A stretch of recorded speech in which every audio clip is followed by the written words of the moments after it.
Silvestre All-Purpose Liquid Wax. So, ayun guys, sa mga nagtatanong pala sa akin, sa mga nag-PM, kung ano daw ba yung sikreto ko sa motor ko or nilalagay ko sa motor ko, bakit lagi siya mukhang bago. So, ayun guys. So you can see guys, nililinis lang ko muna sa Eka. So, para bago ko siya lagyan ng liquid wax. So, kailangan malinis muna yung motor natin. So, yun guys, ang hirap lang sa mags na puti dahil kailangan mo rin talaga siyang i-maintain na malinis. So, ayun lang guys, linis lang din talaga ang baon ko lagi.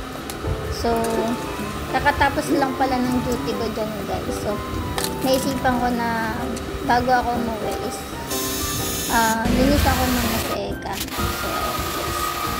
So, tsaka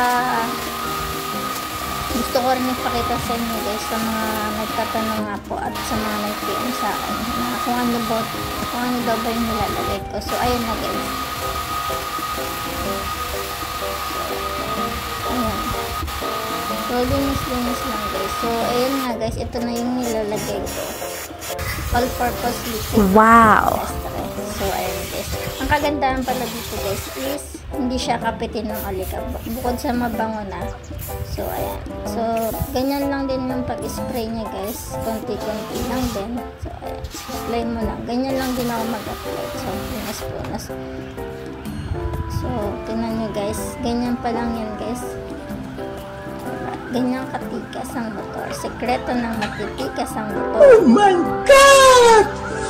Wow! So, ayun guys. Sana naman sa mga nagtanong at nag-PM sa akin, ayan. Nasagot ko na po ang mga katanungan na. So, yun guys. So, ganun lang kadali linisin ang motor. So, pagka lagi mo naman kasi nililinis is konti lang din yung dumi. So, thank you guys!